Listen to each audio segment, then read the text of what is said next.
Welcome back to Super Mario 64. It's time for Wet Dry World. Yay! That spider, that face on that spider is the face I have when I start playing Wet Dry World. So, cool gimmick about the painting for this one is that the higher you land in the painting, the farther up the water will be when you get into the level. So, you can experiment with that to explore around. This and TikTok Clock are the only two paintings levels, I guess, that have some sort of entry gimmick. I guess if you want to count the Tiny Huge Island.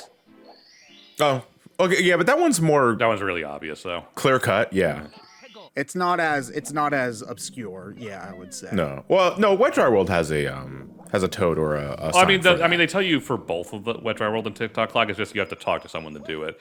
Whereas Tiny Huge Island is just kind of self-explanatory just by looking at it. Yeah, it's not immediately obvious, I guess is what I mean by obscure. What the hell is this thing?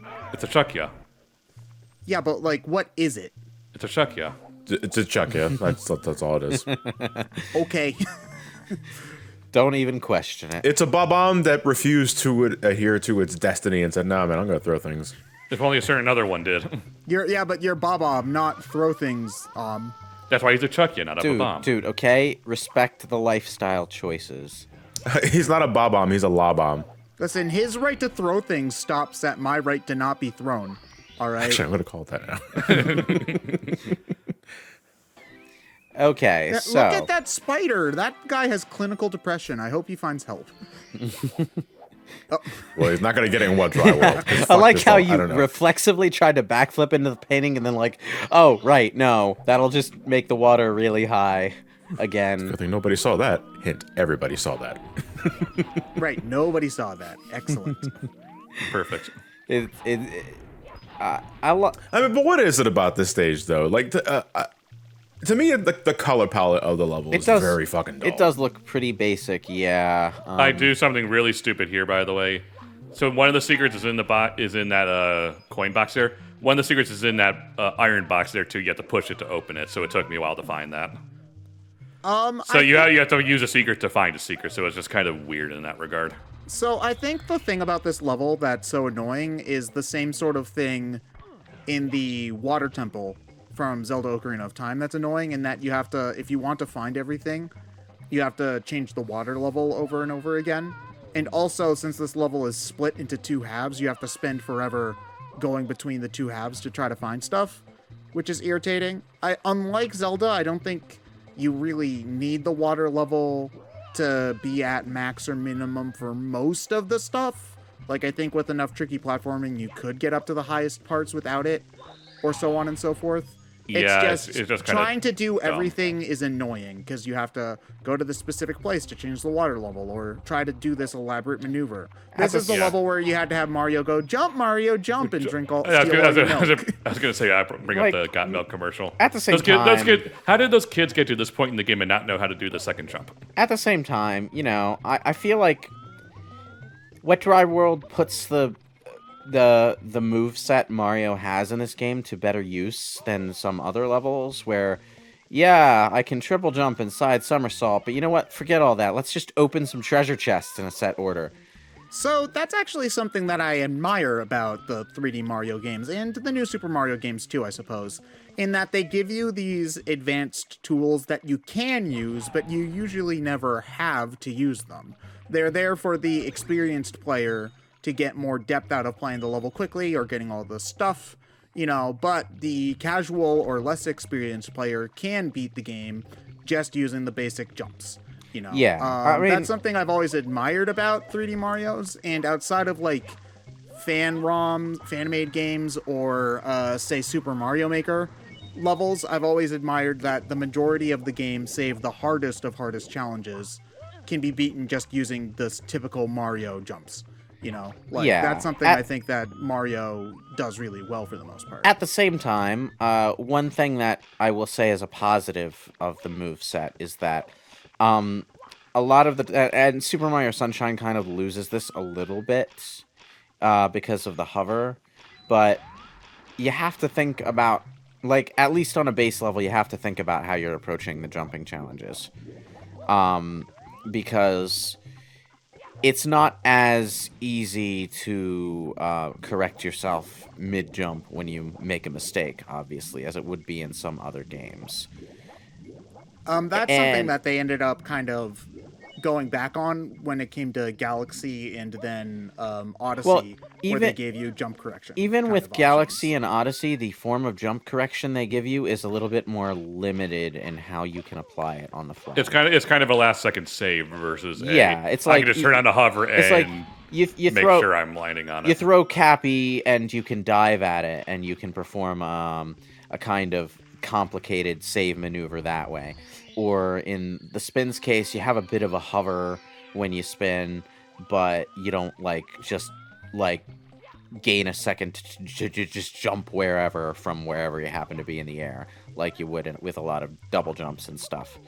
And it's not that I dislike games that allow you that amount of correction. It's just that for a certain kind of navigation challenge, I think Mario's moveset presents interesting things to think about on your way through.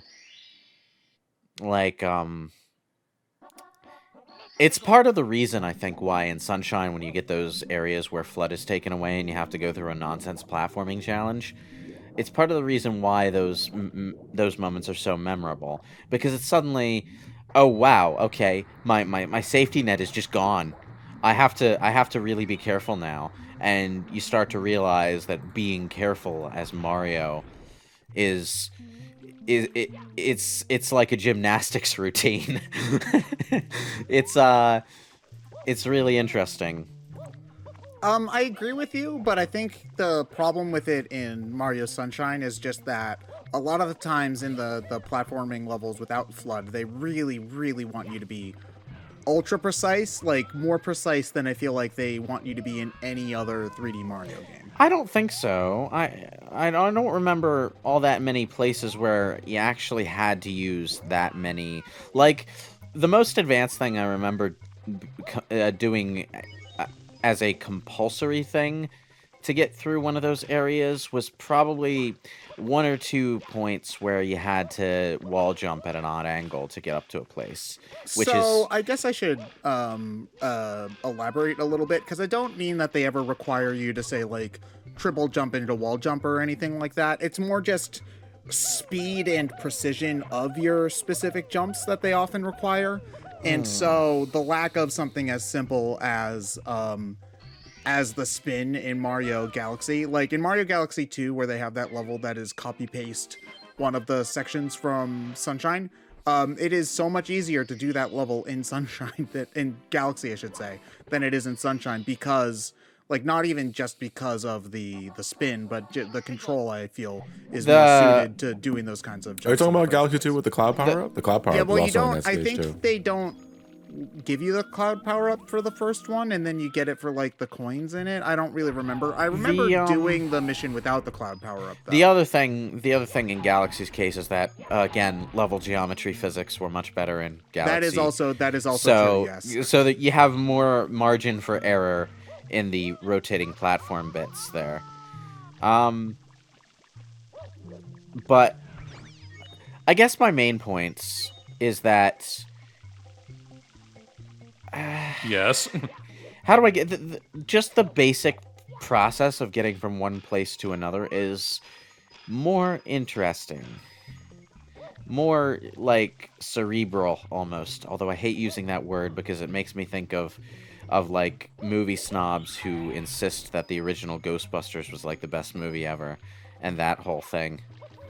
I mean, it's a really good movie. I wouldn't call it this movie. I mean, I wouldn't say the original Ghostbusters is a really cerebral movie. It's got its fair share of low-hanging fruit and dick jokes, too. Like, yeah, it's I know, good, but there are other people who used that exact word to describe the humor in Ghostbusters, and I'm just like, I mean, I wouldn't say that. It's like, oh god. I mean, I'm one of the people who actually like the Ghostbusters 2013. Was that movie 2013? 16. Just call it Answer the Call like everyone else does now. I haven't heard anybody call it that. But well, okay. It's the subtitle they've attached to it now. So yeah, but So I liked the remake of Ghostbusters, which I know for many people absolutely immediately discounts my opinion, but whatever. I'm not gonna reach those people anyway, so why bother, right? Yeah.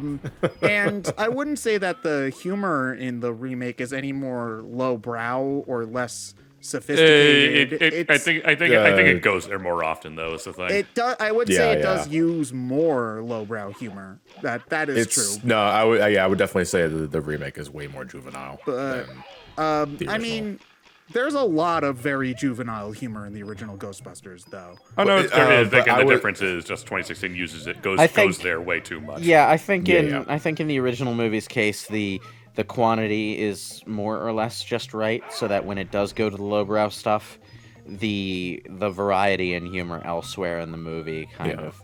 I mean, helps again, it that stick. also just it also depends on what kind of humor you like. I am always down for dry humor. I love dry Yeah, humor. that's Yeah, a- well, and- I guess that's the big thing is that it's not Yeah. a dry humor movie at all. It's not trying to yeah. be. It is way more colorful. Yeah, that's the let's thing. put it The that way. original Ghostbusters did have more range in its humor. It had the dry humor. Thanks, Venkman. But it also welcome. had the lowbrow, and it had some. No, and it you're had Egon. some kind of right. smarter jokes peppered in there too. So, different people with different tastes could find something to get a laugh from, and if you happen to enjoy a lot of different kinds of humors, you're in luck. Because I'm sorry, humor is, when I say it like that, sounds like the old-timey word for liquids, and that's, no. You know, your bile, your intestinal fluids, those humors, the best kinds. If you're the kind of person who enjoys a bunch of different types of jokes, then you're in luck because Ghostbusters has it for you. But I still wouldn't call the movie cerebral. Yeah, like I'm trying to think of a cerebral Hey, you. comedy. Stop looking up cerebral on Google. You know what it means. You know, the original 2009 BrainScratch comms, it was a much more cerebral sense Man, of humor than you know, this this- modern BrainScratch. You know what this comms. level looks like? It looks like user-generated content in Infamous 2.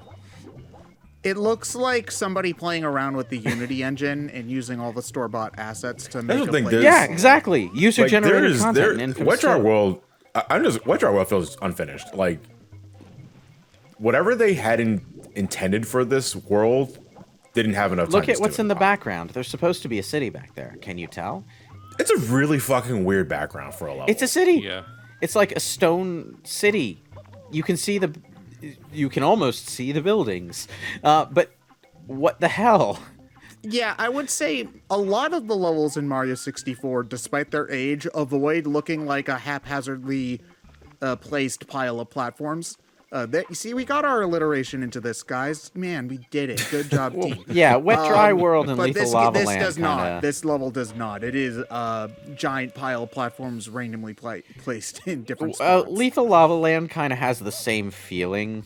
Yes, agreed there. But I guess you could say the Bowser levels too, but those are the structure of those. Those kinda are boss mitigates levels, that. so- The way the Bowser levels look, they're designed to look like this sort of deadly obstacle course in the darkened abyss of the sky, and the visual effect actually manages to land there somewhat. So, but what is with the He has to find one more coin, so he has to go to the other side of the level. Well, I have is- to go. I have to go to the other side of the level anyway. So what is with the blurry cityscape though? It's like, this game was released in 1996.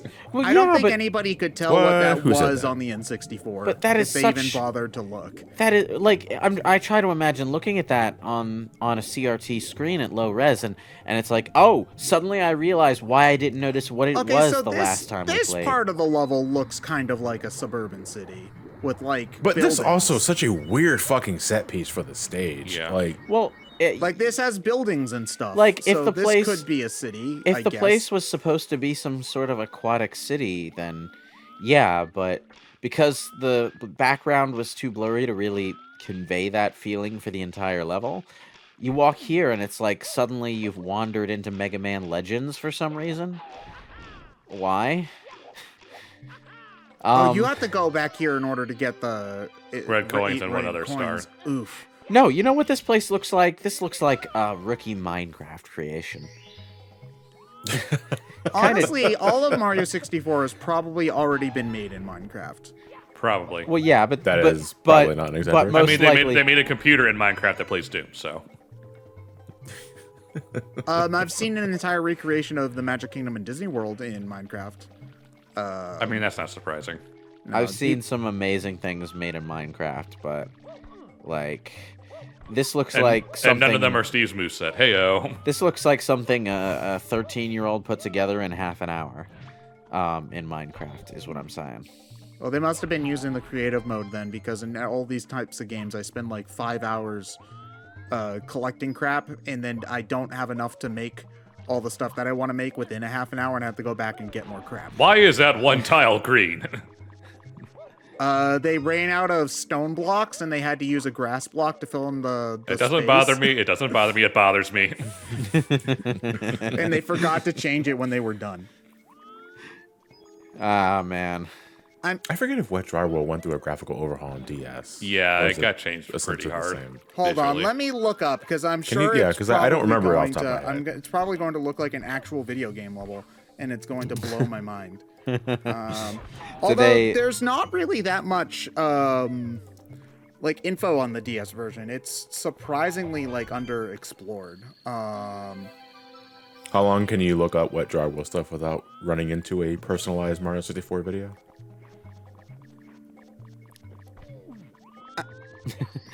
Just walk into Try the it at wall home. right next to the star, sure.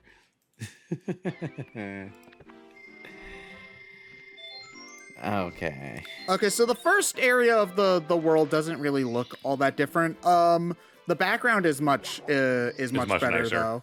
though. Like, because the sky is all watery, and then beneath it is like the city, and you can actually tell what the hell it's supposed to be, you know, which is nice. Also the painting for it, the spider doesn't look like it wants to die, so that's also nice. Let me try to fast forward into an area into the city.